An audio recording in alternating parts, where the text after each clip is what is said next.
Alright, ladies and gentlemen, this is 5-2 Notes factoring out greatest common factors. Your objective is that you'll be able to factor out the greatest common factors in polynomials. So let's break that down a little bit further. The goal is to find the greatest number that is divisible to all the coefficients in a polynomial. For example, we have this polynomial here, 12x squared plus 36x minus 18. In this example, we have three coefficients of 12, 36, and negative 18. Ask yourself, what is the biggest factor or number that each one of these numbers is a multiple of it? So, what's the biggest number that goes into 12, 36, and negative 18? Well, we can put this in a graphing calculator if you don't see it right away. The answer is 6 though, because 6 goes into 12, 36, and negative 18, and it goes in evenly, meaning that there is no decimal places. It's just going to be integers as answers. So negative 6 times 2, well, both 6 and 2 are integers. 6 times 6, they're both integers of 36, or factors of 36. And negative 18 is 6 and negative 3. 6 and negative 3 are also factors of negative 18. So 6 is the biggest or the greatest common factor between all three of these numbers, all three of these integers. So in case if you didn't know that right away, we could also find the answers on the greatest common factor, given multiple numbers using a graphing calculator. What we do is that we turn the calculator on by hitting the on button. Then you hit the y equals button. Next, we type into y equals the three integers, or the three coefficients, go into each one of their own little y equals. So you can type y1 equals 12, 36, and negative 18. And each one of those you're going to do, after the number, you do divide by x. 36 divided by x. And negative 18 divided by x. Then you're going to hit the second graph button to bring up the table. Then you're going to try to find out what is the greatest value of x, that all the y1, y2, and y3 values are all integers. So we notice that x equals 1, they're all integers, so it works out nice. We go to x equals 2. Not all of them have, all y1, y2, and y3 have an integer. We go to x equals 3. That works out nice. X equals 4. That does not work out for the y equals 3, because negative 18 divided by 4 gets us a decimal. So x equals 4 does not work out nice. X equals 5. Well, that doesn't work out for any three of them. X equals 6. Well, x equals 6. y1, y2, and y3 also have all integers for answers. And we notice that 7 doesn't, 8 doesn't, 9 doesn't, 10 doesn't, 11 doesn't, and then 12. Well, 12 doesn't work out for y3, so that's why we can't use the greatest common factor of 12. So our greatest common factor is x equals 6, because y1, y2, and y3 all have integers for answers. And that's what we're going to be looking for in the calculator. So the x value, where y1, y2, and y3, all three of these have an integer for it. Because 6 divided by 12 divided by 6 gets us 2, 36 divided by 6 gets us 6, and negative 18 divided by 6 gets us negative 3. Alright, so once you find out what the greatest common factor is, you're going to take the factors of each one of them. So 6 goes in each one of them. We put a 6 on the outside of the parentheses, put our parentheses in. Then we do 12 divided by 6, which gets us 2. We just leave the x squared for now. 36 divided by 6 gets us 6. And negative 18 divided by 6 gets us negative 3. Notice here what we're going to talk about next is about the x's. But for as of right now, our greatest common factor is 6, and this will be our answer. Alright, let's talk about when we have variables. We also need to consider factoring out the greatest amount of power from each variable. To do this, we have to look at every term in the polynomial and find the smallest power term of each variable. For example, we're looking at this. We have 6a to the 4th plus 6a to the 5th, 6a to the 8th plus 6a to the 17th plus 6a to the 10th. Now they all have 6 and they all have an a. All that really matters is the a. I just chose 6 for each one of the numbers because it's a nice easy way to factor things out, because you know the greatest common factor will be 6. As there's a 6 in each one of them.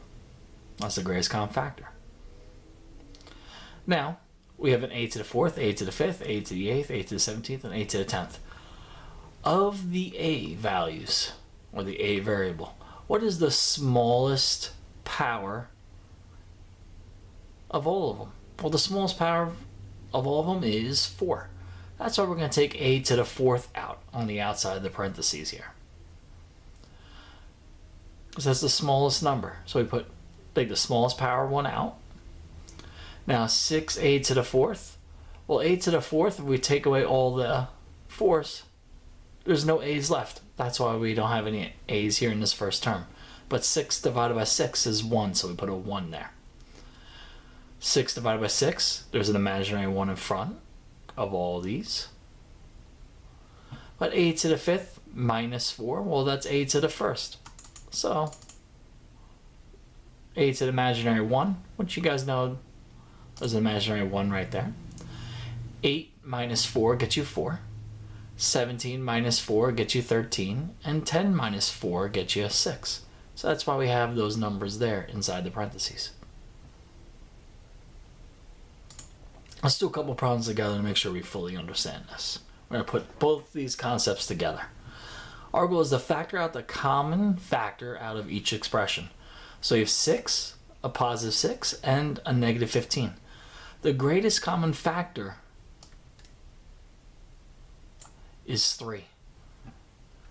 3 goes into 6 and into negative 15. That's the biggest one, because 6 doesn't go into 15 nice and evenly. It doesn't go in pretty as an integer. So 6 divided by 3 gets us 3. 6 divided by 3 also gets us 3. And negative 15 divided by 3 gets us negative 5. So 6 divided by 3 is 2. 6 divided by 3 is 2. So we're going to have 2, 2. And then negative 15 divided by 3 gets us negative 5. So those are going to be the numbers, 2, 2, negative 5. But notice here we have two different options as far as the r's. So we have to consider the r's too. So what is the greatest, or better yet, of the powers, what's the smallest power that's in each term? Well, we have a 3, a 5, and an 8. Well, the smallest power is a 3. So we're going to factor out a 3 on r to the third. So that's why we have in our answers here all r to the thirds. Now 3 minus 3 gets you 0, so there's going to be no r's. 5 minus 3 gets you 2. And then 8 minus 3 gets us 5. In this case, our answer is going to be here is D. Because 6 divided by 3 is 2. R to the third minus R to the third, well, there's no r's left.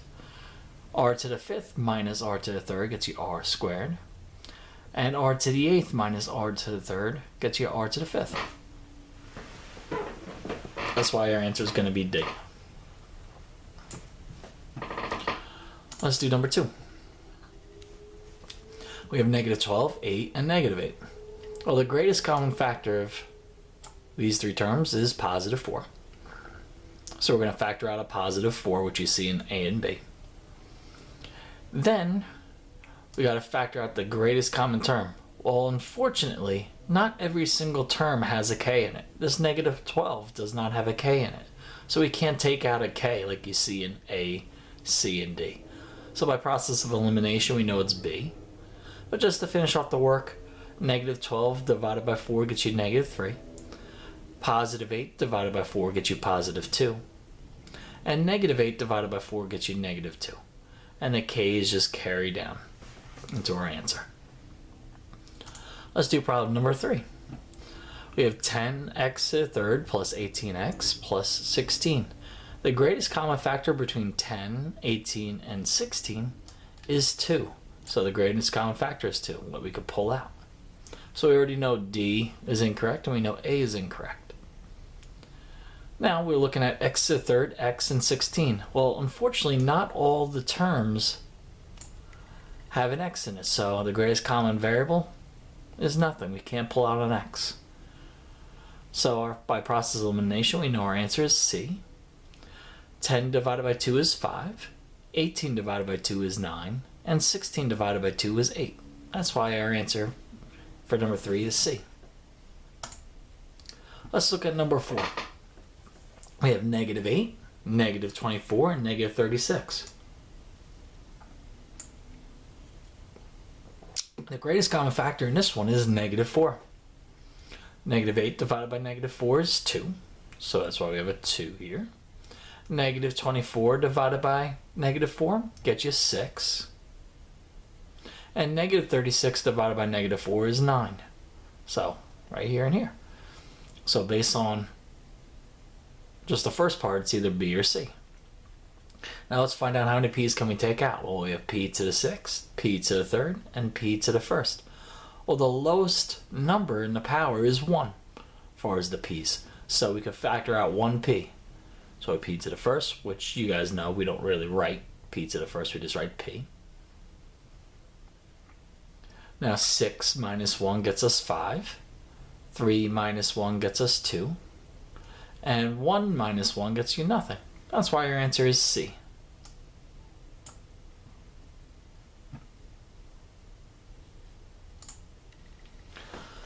Looking at number 5. We could already see not all 3 terms have an x in it, so we already know we can't take out an x. So the greatest common variable is nothing. Now the greatest common number of negative 4, 20, and 20 is 4. So we're going to take out a 4. Negative 4 divided by 4 gets us negative 1, so it's either B or D. 20 divided by 4 gets you 5. And 20 divided by 4 also gets you 5 for this one.